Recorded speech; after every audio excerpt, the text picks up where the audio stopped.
Exodus chapter 14.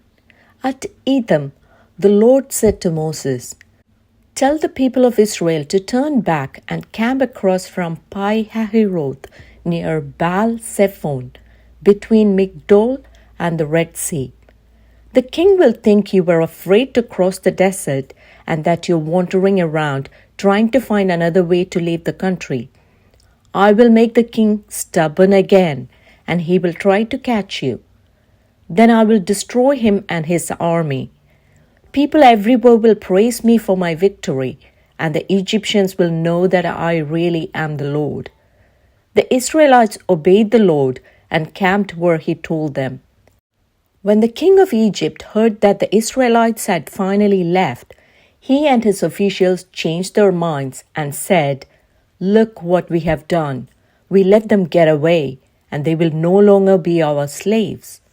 The king got his war chariot and army ready. He commanded his officers in charge of his 600 best chariots and all his other chariots to start after the Israelites. The Lord made the king so stubborn that he went after them while the Israelites proudly went on their way. But the king's horses and chariots and soldiers caught up with them while they were camping by the Red Sea near Pi-hahiroth and Baal-zephon. When the Israelites saw the king coming with his army, they were frightened and begged the Lord for help. They also complained to Moses, "Wasn't there enough room in Egypt to bury us? Is that why you brought us out here to die in the desert? Why did you bring us out of Egypt anyway? While we were there, didn't we tell you to leave us alone? We'd rather be slaves in Egypt than die in this desert."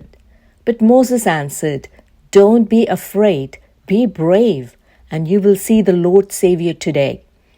These Egyptians will never bother you again.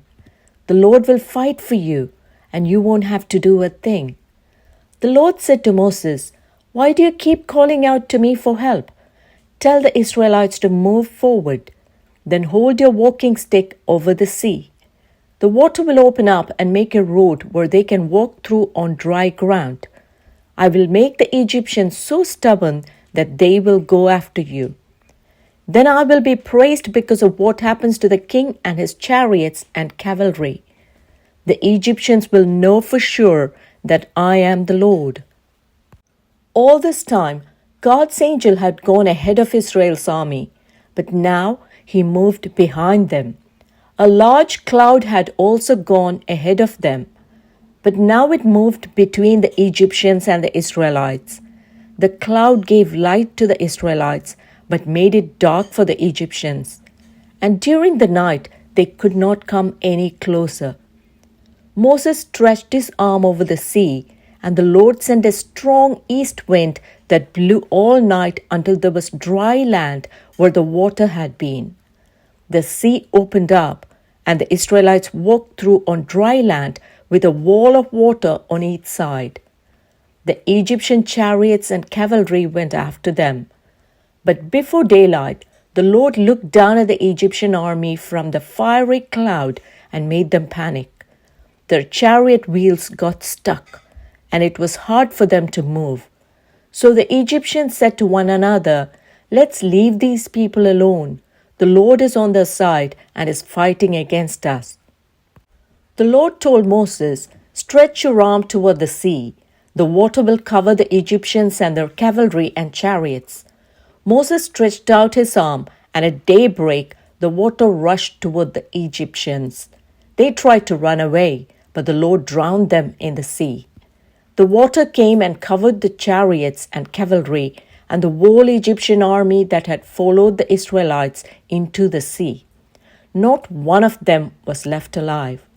But the sea had made a wall of water on each side of the Israelites, so they walked through on dry land. On that day, when the Israelites saw the bodies of the Egyptians washed up on the shore, they knew that the Lord had saved them. Because of the mighty power he had used against the Egyptians, the Israelites worshipped him and trusted him and his servant Moses.